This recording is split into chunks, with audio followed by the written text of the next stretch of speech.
Desastres naturais, mudanças climáticas, superpopulação. Grandes problemas requerem soluções ainda maiores. É uma nova era para a engenharia. Podemos criar soluções para tudo. Para salvar Nova Orleans de enchentes catastróficas, a primeira cidade flutuante do mundo. Isto é engenharia extrema.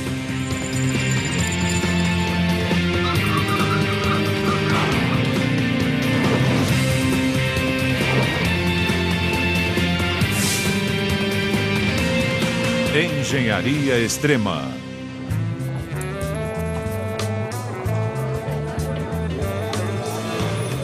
E não seria Nova Orleans sem um bairro francês. Aqui na New Bourbon Street, temos uma das melhores vistas para o mar na cidade. Na verdade, só temos vista para o mar nesta cidade.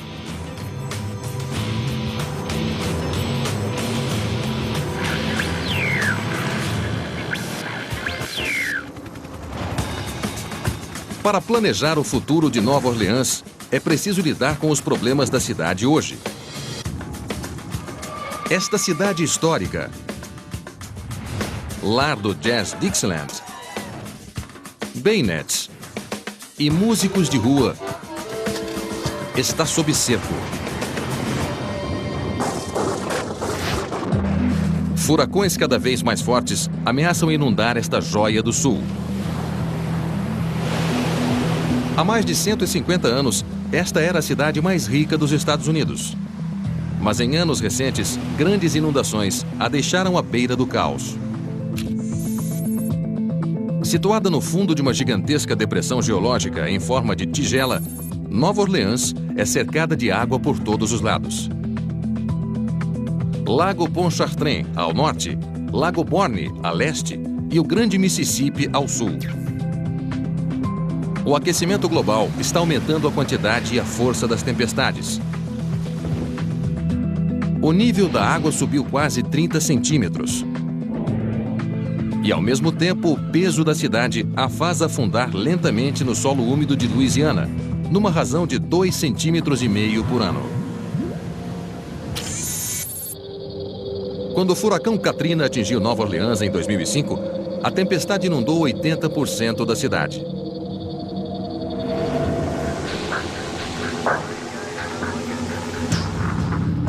200 mil pessoas ficaram desabrigadas e 1.500 morreram. Os prejuízos foram superiores a 80 bilhões de dólares. Cerca de 4 anos depois, Nova Orleans continua tentando se reerguer e tenta responder a uma grande questão. A cidade pode ser salva? Mais de 160 mil moradores que deixaram a cidade durante o furacão não voltaram. Mas e se esta comunidade desfeita pudesse ser reconstruída com uma solução radical de engenharia que poria a cidade acima d'água para sempre? Essa é a esperança entre os donos de casas novas como estas, que se recusam a desistir. Localizadas no Lower Ninth Ward, a parte mais atingida da cidade, cada uma das casas fica acima dos 2,40 metros da inundação provocada pelo Katrina. Collins Foods mora em Nova Orleans há 40 anos e está determinado a não permitir que outro furacão o atinja. A casa foi construída para suportar ventos de 220 km por hora, tem vidros resistentes a tempestades, uma madeira pode bater nele que ele não quebra. O piso fica 2,40 metros acima do solo, sobre estacas cravadas a 11 metros de profundidade no solo argiloso. Esta casa foi construída para ser usada por meus bisnetos, sem dúvida. Esta casa é segura, desde que não haja uma tempestade pior que o Katrina. Mas se o próximo furacão trouxer águas mais altas que a última vez, até mesmo ela ficará submersa. Na próxima vez em que um furacão vier, essas casas não vão resistir, porque estruturalmente elas são iguais às que vieram abaixo pela primeira vez. São apenas novas versões do velho sistema. Não importa o que façamos para desafiar a natureza ou para nos proteger, não há como resistir a uma força dessas.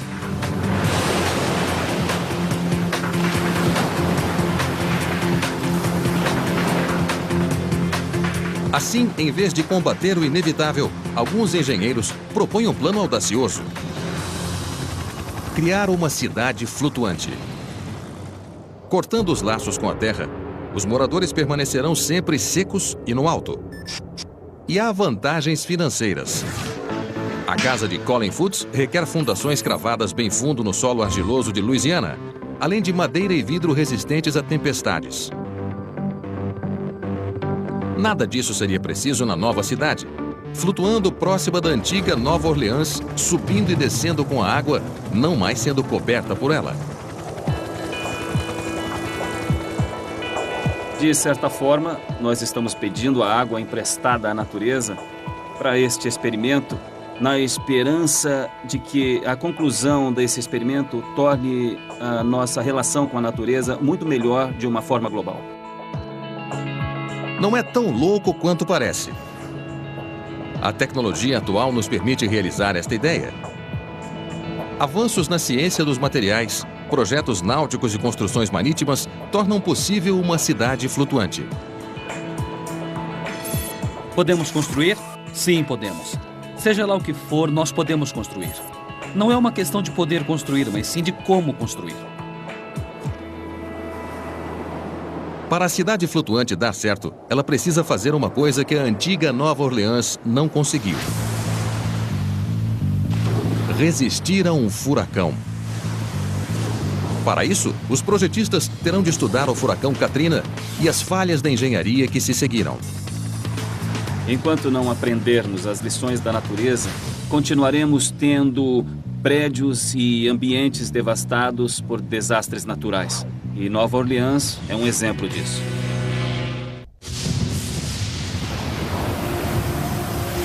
Para muitos, o furacão Katrina é um exemplo da violência imprevisível da natureza. O início da tempestade mostrou poucos sinais da fúria que estava por vir. O Katrina cresceu a partir de uma perturbação que atingiu os trópicos e teve o primeiro contato com o continente no sul da Flórida. Naquele momento não parecia grande coisa. Os ventos não chegavam nem à categoria 1.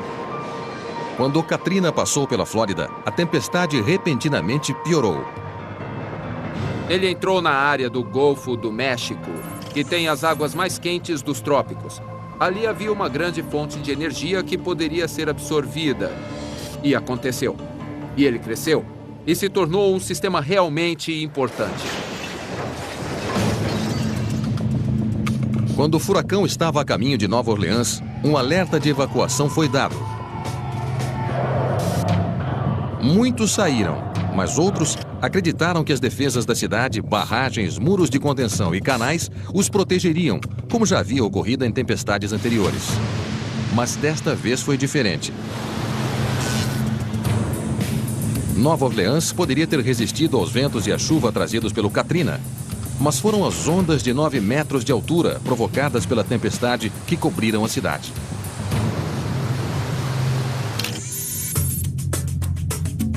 Quando o furacão chegou ao continente na manhã de 29 de agosto de 2005, o Lago Bourne transbordou e a água invadiu o canal industrial que margeia o Lower Ninth, rapidamente ultrapassando os muros de contenção.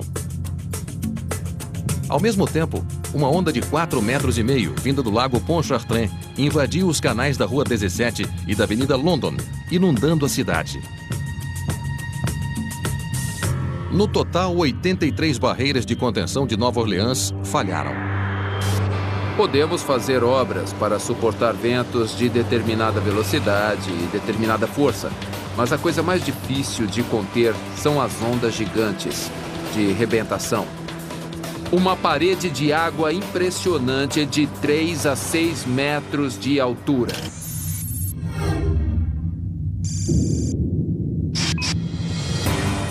Foi uma tristeza depois da tempestade, cara. Não dava para chegar aqui. Eu nunca vi nada igual. Minha casa foi empurrada da fundação, mas ela não se moveu. O resto foi levado. Não dava para saber nem o que era o quê. Nunca mais quero passar por uma coisa dessas. Peritos dizem que uma cidade flutuante seria a forma mais eficaz de neutralizar as ondas gigantes de rebentação. Mas a realização do projeto seria uma tarefa dificílima. O primeiro grande problema é fazer a cidade flutuar.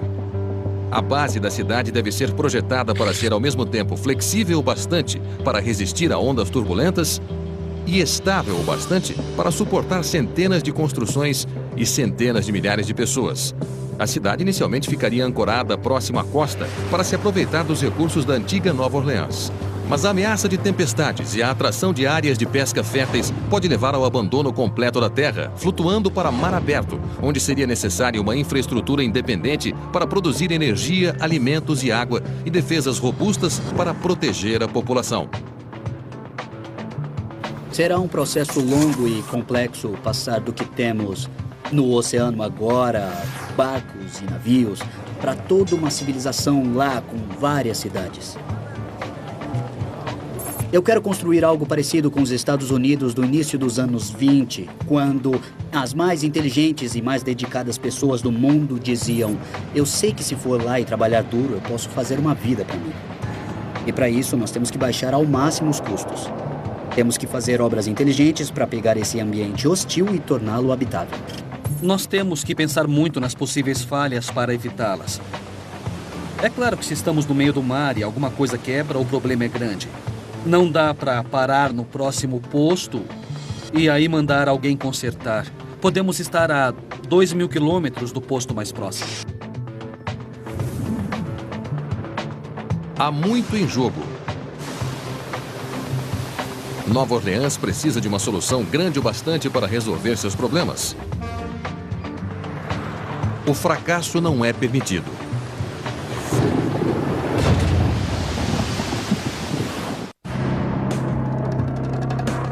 Qual é o ponto de partida mais lógico para a primeira cidade flutuante do mundo? Navios cargueiros. As maiores embarcações que percorrem os oceanos do mundo atualmente. Os navios cargueiros transportam mais de 2 bilhões de toneladas de carga anualmente. Eles são capazes de levar mais peso do que qualquer outra embarcação aquática.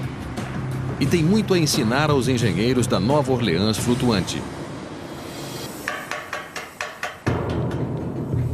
Aqui no estaleiro Nasco, em San Diego, este superpetroleiro de 1.100.000 litros está há poucos meses de ser finalizado.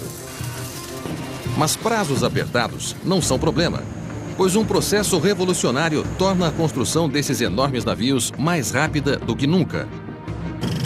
Em vez de ser construído peça a peça, este navio está sendo feito em grandes módulos chamados blocos. Este estaleiro é possivelmente a maior linha de montagem do mundo, com equipes especializadas trabalhando em paralelo em vários blocos, colocando tubulações, instalações elétricas e de ventilação, produzindo seções do tamanho de uma casa que podem ser erguidas e encaixadas no lugar. A construção modular é a solução mais rápida e levou a uma explosão no tamanho dos navios. O maior tem mais de 400 metros de comprimento e capacidade de transporte de 156.000 toneladas métricas. Parece incrível que um superpetroleiro consiga flutuar. Mas o segredo é o enorme volume do navio. Para carregar tanto peso, o navio precisa distribuí-lo na maior área possível.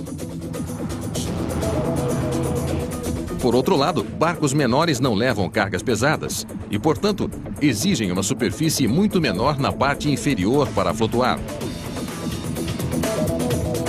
Mas o pequeno tamanho traz uma desvantagem em outra área: falta de estabilidade. Basta passar 5 minutos numa canoa com um remo numa mão e uma cerveja na outra para perceber rapidamente quais são os efeitos da falta de estabilidade. O menor desequilíbrio num barco pequeno pode ser suficiente para emborcá-lo, mas as enormes dimensões dos cargueiros os tornam super estáveis.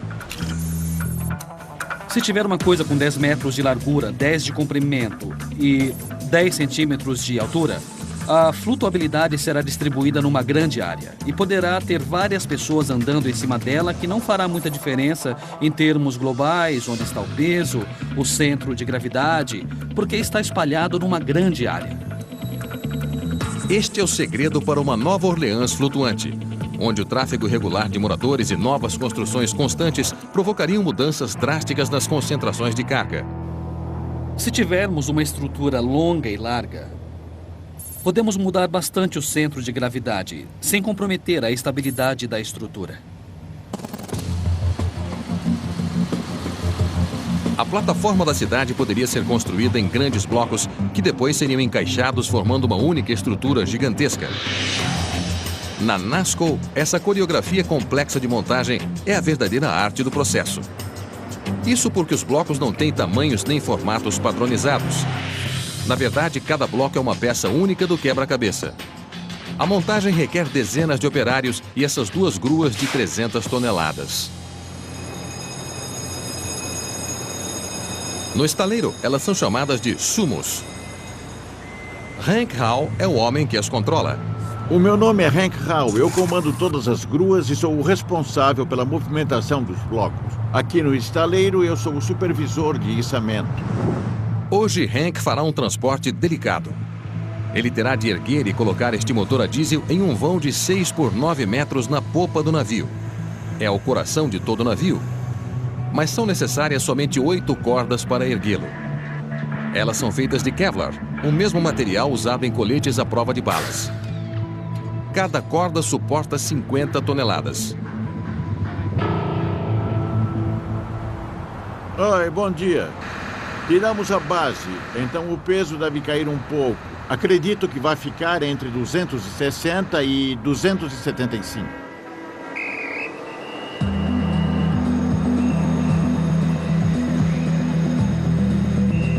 Hank Hall já supervisionou mais de 700 içamentos de blocos na carreira.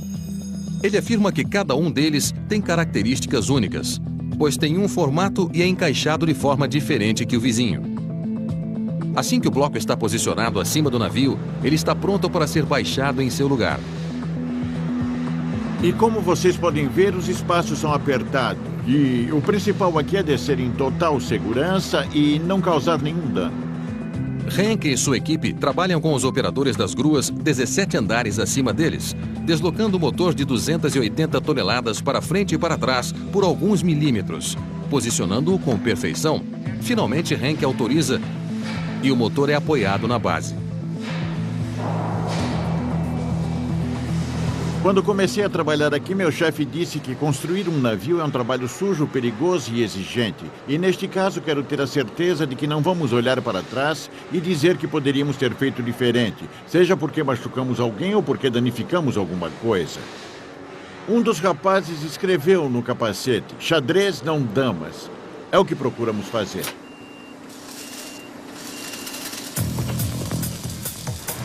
NASCO transformou a arte de fazer navios em uma ciência. E a empresa produz mais navios anualmente do que qualquer outro estaleiro nos Estados Unidos. E uma Nova Orleans flutuante poderia facilmente se adaptar a este método de construção modular. Mas embora os cargueiros sirvam de inspiração para a construção da plataforma da cidade, haveria diferenças significativas.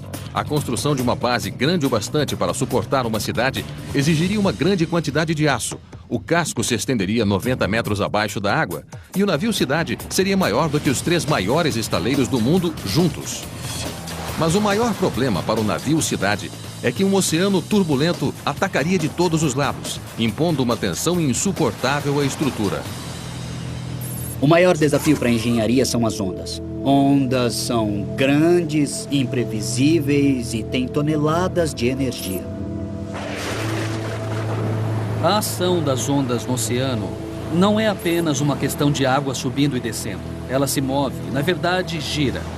Ondas muitas vezes vêm de diferentes direções ao mesmo tempo, por isso temos que considerar o pior cenário. Se a embarcação estiver sendo levantada nas extremidades, isso é uma coisa. Mas e se estiver sendo levantada nas extremidades e torcida ao mesmo tempo? A flutuação nas extremidades provocaria uma forte tensão no meio do navio. Uma onda que o atingisse na hora errada e no lugar errado poderia provocar um completo colapso estrutural em uma cidade construída como um navio cargueiro. Estruturalmente, não é uma solução muito boa para o problema. Pode ser uma ótima solução em termos de flutuação e de estabilidade, mas em termos estruturais, seria uma dor de cabeça. Assim, construir a cidade como um navio cargueiro não é a resposta. Para uma cidade flutuante dar certo, é preciso que ela seja ao mesmo tempo grande o bastante para permanecer estável, mas flexível o suficiente para resistir à força das ondas do Golfo. Até mesmo o menor erro poderia levar a um desastre.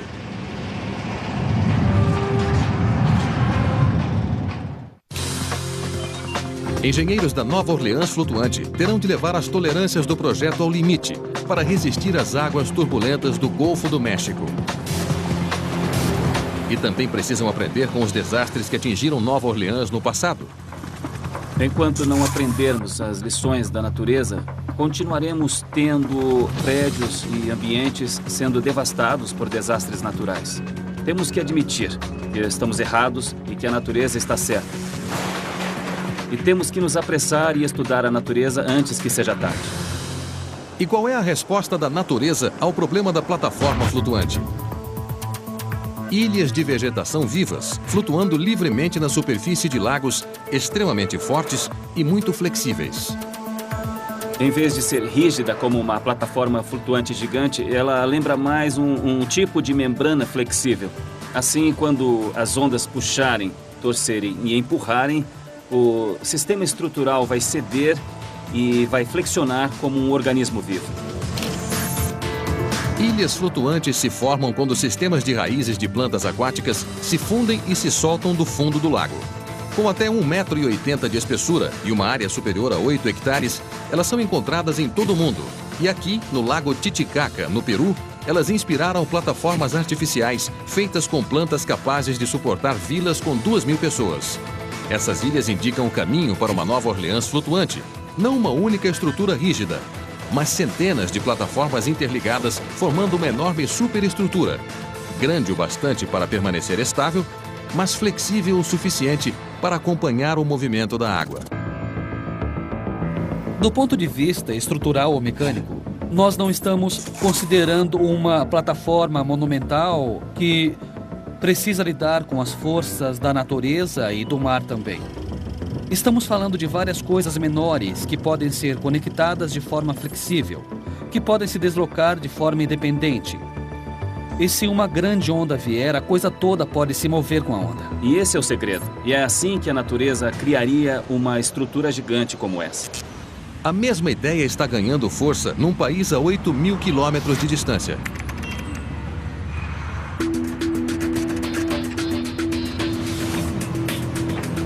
A exemplo de Nova Orleans, a Holanda enfrenta o mar há séculos. O país fica abaixo do nível do mar e é protegido por diques, muros de contenção semelhantes a barragens. Mas o nível do mar está subindo, criando o que os holandeses chamam de água nova, expandindo lagos na periferia de Amsterdã que impedem o crescimento e ameaçam cobrir a cidade de água. Isto levou a uma solução radical. Um número cada vez maior de famílias não está evitando a água, mas está se mudando para ela em casas flutuantes. É a única forma de garantir que sua casa ficará acima da água. E é uma alternativa barata numa cidade em que a nova água está tornando a terra cada vez mais cara. Mas casas flutuantes não são perfeitas. São pequenas e leves demais para serem realmente estáveis. E se houver alguma turbulência, são perigosas demais. Mas alguns veem a água nova como uma oportunidade e estão discretamente promovendo uma expansão no território inimigo. Não é uma paixão, é um estilo de vida. Eu moro num país que fica abaixo do nível do mar. Tem muita água aqui e me preocupa o fato de nós só construirmos de uma forma aqui, de uma forma estática, na terra. E temos água por todos os lados. Por isso eu estou tentando construir de uma forma nova, na água.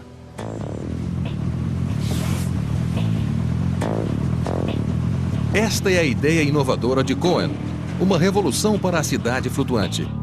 É uma casa de 2 andares em que o andar inferior fica abaixo da linha d'água. É um formato nunca antes tentado em casas flutuantes, que se tornou possível graças a um desenho inovador do casco. A maioria das casas flutuantes possui um casco raso, com um centro de gravidade alto, um formato naturalmente instável. Mas a casa de Cohen possui um casco profundo, que abaixa drasticamente o centro de gravidade. Além disso, uma borda de concreto envolvendo todo o casco ajuda a distribuir a carga ao longo de toda a casa flutuante. Com isso, a estrutura é muito menos sensível às ondas do que uma casa flutuante tradicional. E mesmo assim, ela sobe e desce com flutuações menores no nível d'água. Em Nova Orleans, plataformas mais profundas em prédios altos dariam estabilidade a eles, e bordas de concreto neutralizariam os deslocamentos de pesos na cidade acima. Para Cohen, residências isoladas são apenas o começo. Eu penso que desenvolvimento urbano é algo que não envolve apenas residências. Nós não projetamos apenas as casas. O que nós fazemos é tentar criar um conjunto de soluções que possam ser usadas para fazer uma cidade flutuando na água. Cohen está tornando sua ideia uma realidade. E um novo bairro flutuante está atualmente sendo construído. Rolf Peters é um engenheiro contratado por Cohen. Este conjunto habitacional, com 300 casas no total, é o primeiro e maior conjunto habitacional aquático no mundo. Por isso, temos muitos engenheiros e prestadores de serviços para fazermos casas da melhor qualidade. Assim, estaremos prontos para o futuro para fazermos obras maiores ainda. Expansões assim são possíveis porque a construção de casas flutuantes é mais barata do que a de casas convencionais. Para começar, não precisam de estacas cravadas a 10 metros de profundidade, como as casas elevadas de Nova Orleans. Nós podemos dizer que construir na água é uma coisa muito mais fácil do que construir na terra. A Holanda é um grande pântano. Todo o solo é muito mole e construir aqui é muito difícil. Temos que colocar muitas estacas no solo e depois de 10 anos a casa começa a ficar meio torta. Na água só temos de fazer uma fundação flutuante. E se pudermos fazer uma fundação um pouco maior do que uma casa flutuante, nós teremos uma plataforma bem estável para construir a casa que quiser.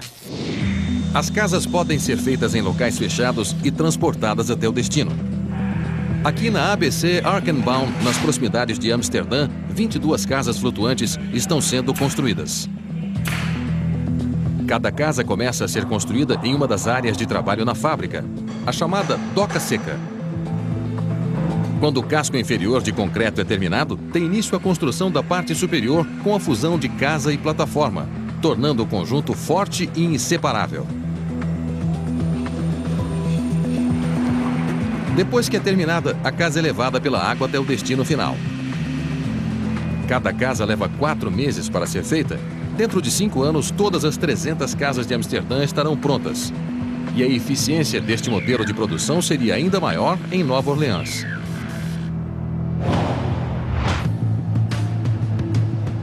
Milhares de edificações poderiam ser feitas em poucos anos em uma fábrica na terra, em seguida levadas por mar até a cidade e interligadas.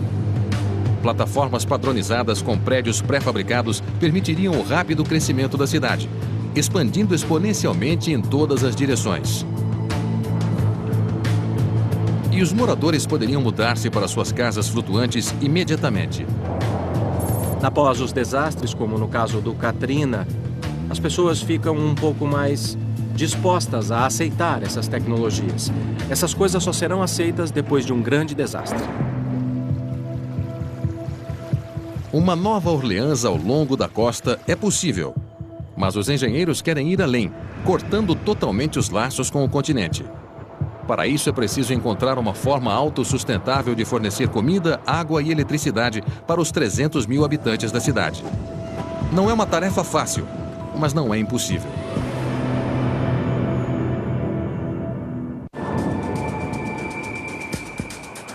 A construção de uma cidade flutuante levaria alguns anos. Para começar, uma frota de rebocadores industriais levaria um ano somente para montar os 25 quilômetros quadrados de plataformas flutuantes. A cidade se tornará a maior estrutura flutuante no planeta. Maior do que todos os navios cargueiros juntos. Mas ao tomar forma, a cidade no mar inovaria de outra forma. Como flutua, seria possível a cidade inteira mudar de lugar quando quisesse.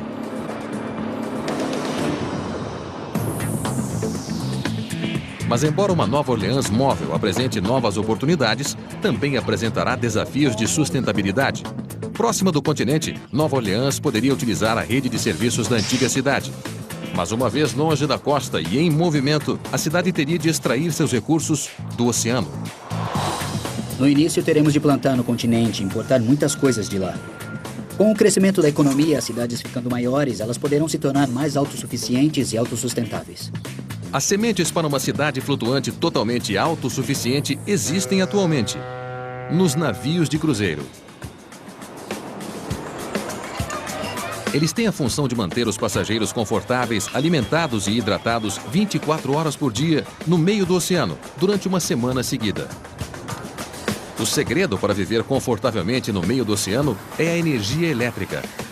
A energia movimenta todos os sistemas em um navio de cruzeiro, do abastecimento de água ao descarte de dejetos. Estes motores a diesel são as usinas de energia do navio. Eles movimentam geradores elétricos que produzem cada um 11.500 kW por dia. A energia é dividida em dois sistemas diferentes. 2/3 vão para o sistema de propulsão do navio, chamado azipod, e o restante alimenta todos os outros sistemas do navio. Nova Orleans poderia produzir e distribuir energia da mesma forma. Motores movimentariam geradores, e a energia seria distribuída por uma rede instalada nas plataformas flutuantes. Mas tal sistema teria de ser 100 vezes maior. E consumiria muito combustível. Um navio de cruzeiro precisa de 1.100.000 litros de diesel por dia. Uma cidade flutuante com 300 mil habitantes e uma infraestrutura bem maior necessitaria de 1000 vezes mais. A queima dessa quantidade de diesel provocaria um desastre ambiental. Em vez disso, a nova cidade poderia alimentar seus geradores com fontes alternativas. Turbinas eólicas produzem a mesma energia que os motores a diesel de um navio. Painéis solares poderiam fornecer energia adicional à rede elétrica. Mas a maior fonte de energia disponível para uma cidade flutuante seria o próprio oceano. É um método de geração de energia chamado conversão da energia térmica dos oceanos. A ideia básica é que as temperaturas da água no mar variam muito da superfície mais quente às profundezas muito frias. E essa diferença de temperatura pode ser transformada em energia elétrica. O princípio é o mesmo usado em bombas de calor encontradas em refrigeradores e aparelhos de ar-condicionado. Um motor termodinâmico é colocado entre um reservatório de alta temperatura e outro de baixa temperatura. O calor gera vapor que vai de um reservatório a outro, girando uma turbina de baixa pressão e produzindo eletricidade. Ao retirar energia do oceano, a cidade teria um suprimento infinito de combustível. E isso seria fundamental para atender a outra necessidade constante dos habitantes: água. Seres humanos precisam de 3 litros de água diários para sobreviver. Mas a água do mar não é potável. O consumo de água do mar encheria o corpo humano de sal, levando à desidratação celular, que por sua vez provocaria desmaios, inconsciência, falência renal e danos cerebrais. Este navio faz a água do mar passar por um labirinto de engenharia que basicamente retira o sal. 980.000 litros de água são sugados pelo navio diariamente e bombeados para o tanque de dessalinização. A água é filtrada, reduzindo a salinidade em 3.500%. Mas o processo também retira minerais essenciais necessários ao corpo. Assim, uma máquina repõe os minerais. A água é em seguida esterilizada e armazenada nestes tanques com capacidade de 1.900.000 litros. A cidade flutuante poderia produzir sua água da mesma forma, mas a infraestrutura teria de ser 100 vezes maior para processar cerca de 110 milhões de litros de água por dia. Mas embora um navio possa transformar água salgada em água potável, água salgada é inútil para a agricultura. Todos os alimentos consumidos em um navio de cruzeiro vêm de fora. Uma viagem de uma semana requer 770 toneladas de comida, incluindo 23 mil quilos de carne vermelha, 48 mil quilos de carne de frango e 115 mil pés de alface. Esta cadeia de suprimentos da terra para o navio é adequada para viagens curtas, mas uma cidade flutuante precisaria ser autossuficiente por períodos muito maiores. Longe da costa, a Nova Orleans flutuante estaria livre para explorar um novo recurso: o próprio oceano. Frutas e hortaliças geneticamente modificadas para crescer com água salgada poderiam ser cultivadas em jardins nos telhados. As comunidades pesqueiras prosperariam novamente em mar aberto, longe da costa. A cidade móvel poderia seguir os peixes para o sul através do Golfo. Ao se afastar da costa, a cidade continuaria precisando de uma forma de se reabastecer de bens essenciais. Mas o Golfo do México é volátil. A cidade precisaria de apoio em momentos difíceis. E esta pode ser a resposta da engenharia que Nova Orleans procura. São embarcações de superfície não tripuladas, ou USVs, uma frota de barcos controlados remotamente, altamente adaptáveis, atualmente sendo desenvolvidos aqui no Centro de Guerra Submarina e Naval, em Newport, Rhode Island. Hoje, pela primeira vez, a Marinha está assumindo o controle de seu mais novo equipamento. Eles estão testando a manobrabilidade do barco nas águas geladas de Newport. A temperatura está abaixo de zero. Mas isso não é problema para este barco por controle remoto. O USV é invulnerável a condições climáticas e oceânicas insuportáveis para um ser humano. Aproximando, 11 nós.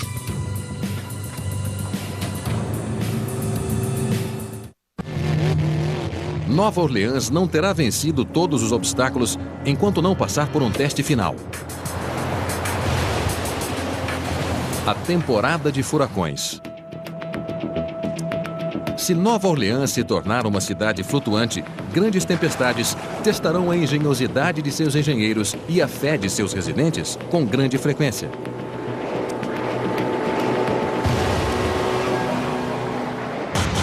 Imagine que a temporada de pesca levou a cidade flutuante a 500 quilômetros da costa e milhares de turistas de fim de verão estão no bairro francês.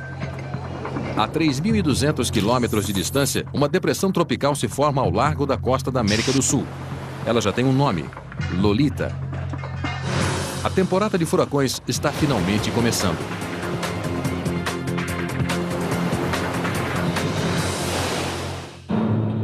Normalmente, a maioria dos sistemas surge ao longo do Oceano Atlântico. E o anticiclone das Bermudas empurra esses sistemas pelo Oceano Atlântico na direção do Caribe e do leste dos Estados Unidos. De junho a setembro, a região recebe cerca de 10 tempestades.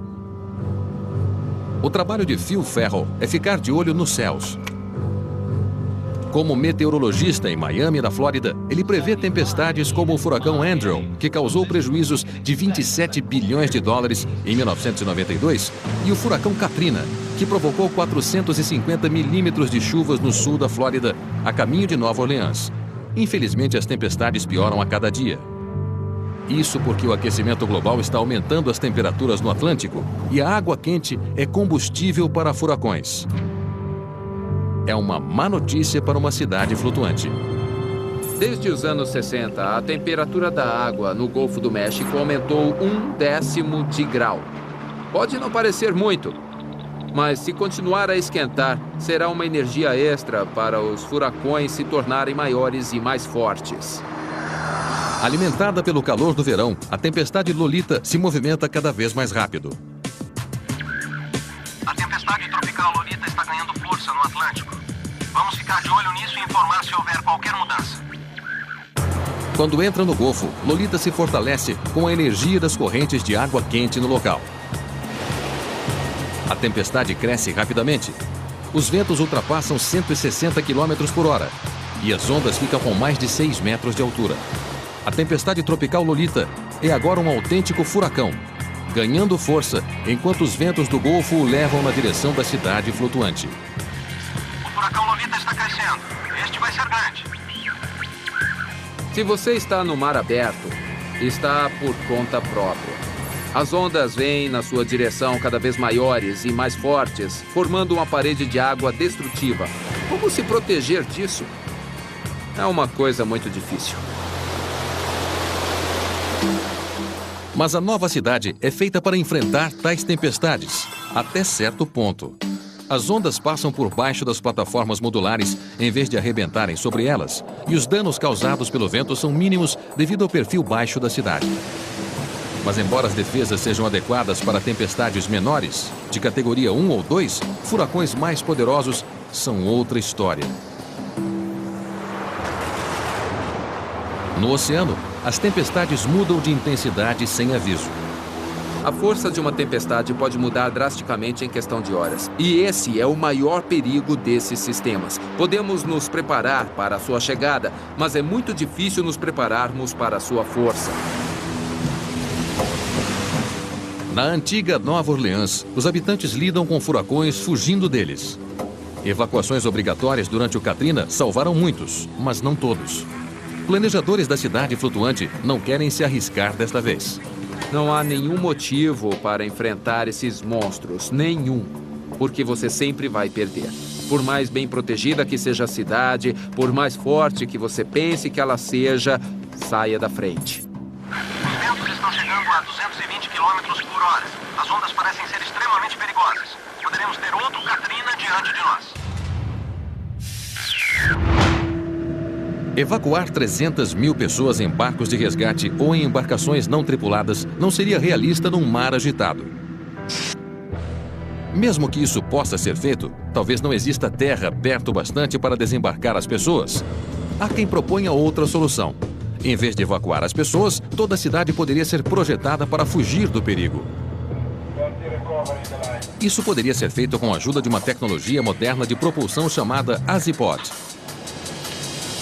O Azipod é uma combinação de hélice e leme capaz de movimentar o navio em qualquer direção e de virar facilmente. Uma série de Azipods poderiam ser instalados sob a cidade flutuante, dando a ela poder máximo de propulsão e liberdade total em qualquer direção. Mas diante de um furacão de categoria 5 se aproximando a 40 km por hora, a cidade teria de se mover rapidamente. Lolita está ficando grande demais. Os módulos altos e pesados do centro da cidade poderiam ser extremamente difíceis de mover rapidamente. Mas as pessoas poderiam ser evacuadas para módulos residenciais, que se afastariam antes da tempestade. Reagrupando a quilômetros de distância em águas calmas. É um projeto que muitos consideram impossível, até mesmo precipitado. Mas uma nova cidade de Nova Orleans não é apenas possível, talvez seja essencial. É a criação de um palco experimental para onde levaremos as tecnologias mais sensíveis que temos hoje e as estruturas sociais mais sensíveis. E então dizemos, vamos tentar isso. Uma nova Nova Orleans traria esperança, unindo uma comunidade dispersa e permitindo que a orgulhosa cidade flutue acima de seus problemas de uma vez por todas.